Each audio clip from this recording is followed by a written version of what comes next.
Olá pessoal, sou o professor Tarragó, professor de Física do Aula D, e agora a gente vai fazer uma aulinha aí de exercícios de dilatação térmica. É preciso que vocês tenham assistido lá os vídeos de dilatação térmica 1 e 2 para que vocês possam entender os conceitos que a gente vai usar aqui agora, tá? Bom, nós conversamos lá naqueles outros vídeos a respeito de lâmina bimetálica e vimos como é que funciona. E agora a gente vai botar isso em prática numa questão de vestibular. Está mostrando aqui uma lâmina bimetálica, que a gente já discutiu antes, mostrando que tem um material que é ferro, outro material que é bronze, e diz aqui, ó, o coeficiente de dilatação linear dos dois. Então, o bronze, o ferro, que é o que está por baixo, tem um valor de coeficiente de dilatação menor que o do bronze. Não interessa muito quais são os valores que que eles colocaram aqui.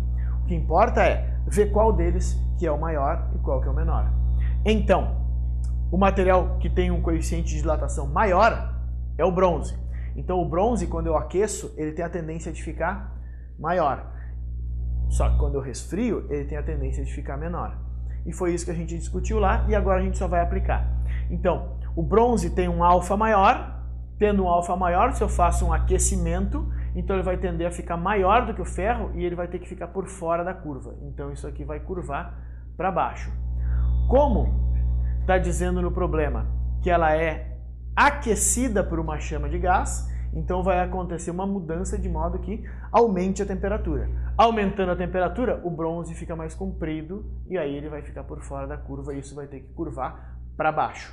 Então, alternativa D. Tranquilo? Vamos adiante. O coeficiente de dilatação dos metais é da ordem de 10 na menos 5 vezes graus Celsius na menos 1. Uma chapa metálica tem um orifício circular. Então fizeram um buraquinho exatamente igual ao exemplo que a gente botou lá no outro vídeo. A chapa é aquecida de 25 para 50 e aí, como consequência do aquecimento, o diâmetro do orifício. E aí, se vocês lembrarem da aula passada, o buraco é simplesmente uma área ali onde não tem material, mas ela está rodeada pelo material. Então, se eu aqueço essa placa, o orifício aumenta junto com o aumento da placa como um todo. Então, passou de 25 para 50. Aqui dá a impressão assim, dobrou a temperatura, então vai ter dobrado o tamanho da placa. Não, lembre-se, o aumento de tamanho que tem na dilatação térmica é sempre muito pequeno. Então o que vai dobrar quando dobra a temperatura é simplesmente o aumento de tamanho. Então, se eu tinha lá uma dilatação de 2 centímetros quadrados, então eu vou ter 4 centímetros quadrados fazendo essa variação. De 25 para 50, tudo bem, tem só uma variação. Mas qualquer variação pequena que eu tenha, não vai fazer com que a placa dobre de tamanho. E assim como uma diminuição, não vai fazer com que ela diminua pela metade de tamanho. Então, sempre os fenômenos de dilatação, eles vão ser muito pequenos, tá? Então, reduz-se a metade não, dobra não se altera também não, e aí ficamos entre aumento e diminui um pouco. Como foi um aumento de temperatura, a placa aumenta um pouco. Alternativa D. A figura mostra uma ponte apoiada sobre 2 pilares feitos de materiais diferentes. Como se vê, o pilar mais longo, de 40 metros, possui coeficiente de dilatação 18 vezes 10 na menos 6. O pilar mais curto tem comprimento 30. Para que a ponte permaneça sempre na horizontal, determine o coeficiente linear do material do segundo pilar. Aqui a gente tem que achar a relação que mostre aquilo que a gente quer na prática. A gente não quer que essa ponte fique inclinada. Então, toda vez que um pilar aumentar um pouco, o outro tem que aumentar junto. Então, se os dois têm que aumentar junto, significa que tudo que um aumentar, o outro tem que aumentar também. Se esse aqui aumentar 1 centímetro, esse também vai aumentar 1 centímetro. Isso significa que a dilatação que os dois vão sofrer tem que ter o mesmo tamanho. Então, a variação do comprimento daquele pilar lá de 40, ele vai ter que ser exatamente igual à variação de comprimento que o pilar de 30 metros vai ter. Se vocês olharem lá na nossa aula de dilatação 1, vocês vão ver que a variação do comprimento pode ser calculada assim. L0 alfa delta t. E do outro lado, eu vou ter a mesma coisa. L0 alfa delta t.